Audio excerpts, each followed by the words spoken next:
With the pullout of U.S. troops, Christians here in northeast Syria told us their future hangs in the balance. With the region on the brink of chaos, they're fearful and warning of a new genocide. Just a few years ago, ISIS left a scar on the land in the form of an historic genocide. Now Christians fear another potential apocalypse, with enemies all around them. All the countries and all of the regional countries who are interested in the Syrian situation, we see that Iran is in Syria, Turkey is in Syria, Russia is in Syria. Turkey is the main concern. After the threats of Erdogan to this region that he wants to take the place of the great force of America, we felt danger because of this void. If it was filled by the countries of this region or another power, there will be danger in general for the people, and especially the Christian people. The reason many people in northeast Syria are afraid of Turkey is because of what happened last year in northwest Syria, the Turkish invasion of Afrin. In January 2018, its army, along with Islamic militias called the Free Syrian Army, began a military campaign to capture the city of Afrin.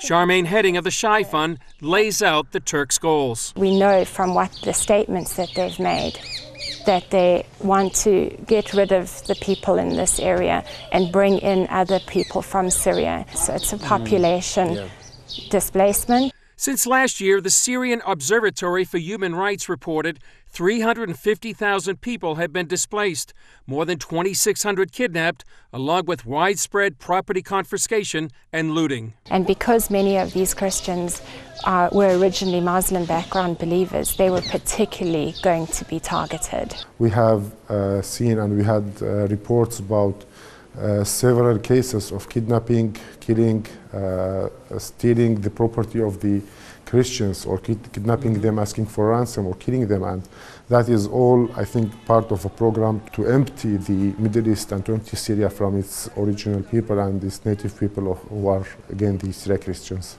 To find out more about the Afrin campaign, we traveled here to the city of Kobani and this evangelical church.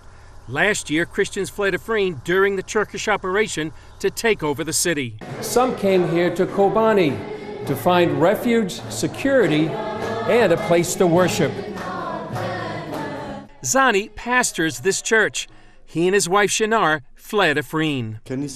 Everything in the church has been stolen. It's the terrorists' very natural behavior. They stole barrels of olive oil and everything, and they burned the church. And recently I have been speaking with a few believers in the church. They placed a lock and chain so no one could come near it.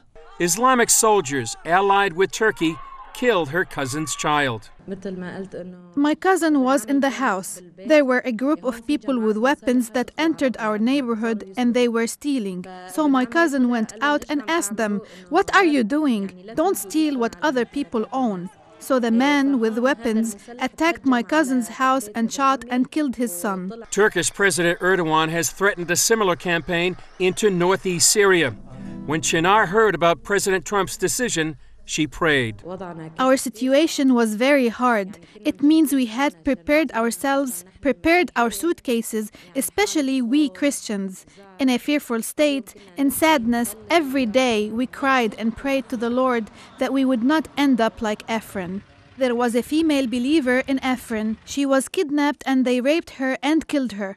So we are afraid that what happened in Afrin would also happen in Kobani. President Trump's decision surprised them. We love the American president a lot, but when he made that decision to withdraw American troops, it was a strong shock. I have said that he is a believer and that he prays. And so I was surprised. Why did President Trump do this? That he immediately wants to withdraw the forces from here. Is it possible that he was not considering the church, or that he doesn't know that there are believers here? This is the Turkish-Syrian border. Behind me you can see the Turkish flag flying. One proposal is that Turkey would control a 20-mile security zone all along the Turkish-Syrian border. For most of the people we talked to said that would lead to a disaster. Most of our Christian people lives in this area, and if any military operation happened in this area, it will be real fear on our people. Recently, Erdogan stated when Manbij, Tel Rifat, two cities in northeast Syria, and regions east of the Euphrates would be cleared from militants, the millions of people will have a chance to return to their homes. Despite the threats, these Christians see themselves as indispensable to the Middle East. We as Christians, our faith is in God's existence for sure.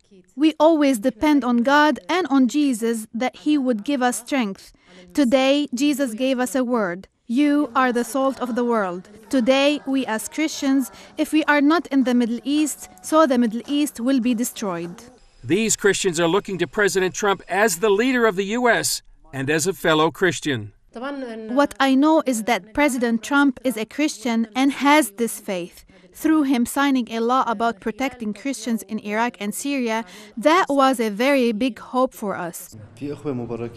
There are blessed believers in the American Congress and believers like Graham, and there are others. And we pray that God would place in their hearts that they would stand up and speak before the president, speak for democracy and the peace of the region. President Trump slowed down his timetable to pull out U.S. troops, but for Christians here in northeast Syria, they are hoping and praying for much more than that. In an exclusive interview, CBN's David Brody and Jennifer Wishon asked White House Press Secretary Sarah Sanders what President Trump would say to the Christians who are terrified in northeast Syria. Well, sticking with policy, Sarah, lots of evangelicals are very supportive of what President Trump is doing, but many are terrified of his policy in Syria, his strategy there. And the president just today, tweeted that countries like Iran is a source of potential danger and conflict. There are a lot of Christians who feel like, the U.S. pulling out of Syria leaves them at the hands of countries like Iran. What do you say to those Christians? Look, the president's made clear that we support Christians, that we support the Kurds.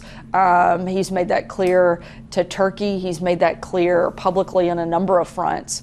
And it's one of the reasons that the president has been tough on Iran, is to make sure that people don't feel threatened. We've supported the safe zones that are going to be very important. And the idea that the president is just stepping away and ignoring any potential problem doesn't understand the fundamental decision that he's made. He wants to bring our troops home out of Syria, but we're not leaving the region either. We're still going to have a presence in the region, but as much as we can continue to totally and completely destroy ISIS, the president wants our troops out of Syria, and he wants to be able to bring more of them back home to the United States.